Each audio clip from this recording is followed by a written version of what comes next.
بسم اللہ الرحمن الرحیم انما بغیکم علی انفسکم۔ قرآن کریم میں اللہ تبارک و تعالیٰ نے ارشاد فرمایا انما بغیکم علی انفسکم، تمہاری بغاوت ہے تمہاری اپنی جانوں پر، یعنی تم جتنے گناہ کرو گے، بغاوت کرو گے، اس کا اثر تم پر لوٹ کر آئے گا۔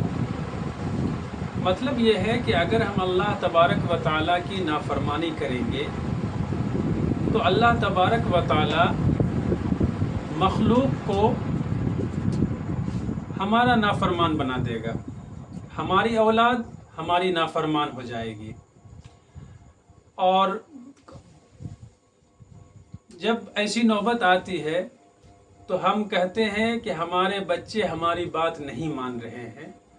حضرت دعا فرما دیجئے، کوئی وظیفہ بتلا دیجئے کہ ہمارے بچے ہماری بات مانیں۔ سوچنے کا مقام ہے کہ جب ہم خدا کی نافرمانی کر رہے ہیں، خدا کے حکم کو نہیں مان رہے ہیں، تو ہمارے بچے ہماری کیسی مانیں گے؟ ہماری نافرمانیاں تو کریں گے ہی۔ تو اگر ہم اللہ کی فرما برداری کریں گے، اللہ کے حکم کو مانیں گے، تو اللہ تبارک و تعالی ہماری اولاد کو بھی ہمارا فرما بردار بنا دے گا، اور مخلوق کو بھی فرما بردار بنا دے گا۔ اگر ہم اللہ کی نافرمانیاں کریں گے تو ہماری اولاد بھی ہماری نافرمانیاں کریں گی۔ فضیل بن عیاض فرماتے تھے کہ میں جب بھی اللہ تبارک و تعالیٰ کی نافرمانی کی تو میں نے اس کا اثر اپنی بیوی یا بچوں میں دیکھا یا سواری میں دیکھا۔ کہنے کا مقصد یہ ہے کہ جب ہم اللہ کی نافرمانیاں کریں گے تو ہمارے گھر والے بھی ہماری نافرمانیاں کرنے لگیں گے۔ جس طرح سے حضرت فضیل بن عیاض نے فرمایا کہ جب مجھ سے اللہ کی نافرمانی ہو جاتی تھی تو میں نے اس کا اثر پایا، اپنی بیوی میں پایا، اپنے بچوں میں پایا اور اپنی سواری میں پایا۔ مطلب کہ اللہ تبارک و تعالی اس کی بیوی کو بھی نافرمان بنا دیے، اولاد کو بھی کبھی نافرمان بنا دیے، حتیٰ کہ جس جانور پر وہ سوار ہو کر سفر کیا کرتے تھے، جس جانور سے وہ سواری کا کام لیتے تھے، اس کا اثر سواری میں بھی نظر آیا کہ اللہ کی نافرمانی کا اثر سواری پر بھی نظر آیا کہ کبھی کبھی گھوڑا یا اونٹ یا جس پر جو بھی جانور پر سفر کرتے تھے اس سواری کے اندر بھی نافرمانی پائی گئی۔ تو اگر ہم یہ چاہتے ہیں کہ ہماری اولاد فرما بردار بنے تو ہم کو اللہ کا فرما بردار بننا پڑے گا۔ دوسری بات یہ ہے، اللہ نے آگے ارشاد فرمایا وَلَا يَحِيقُ الْمَكْرُ السَّيِّئُ إِلَّا بِأَهْلِهِ، اگر کوئی آدمی کسی کے خلاف تدبیر کرے گا تو وہ اس کے اہل خانہ پر وہ تدبیر لوٹے گی۔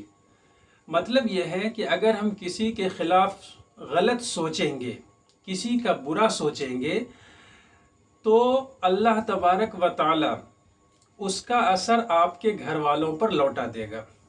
یہ اللہ کا بنایا ہوا قانون ہے۔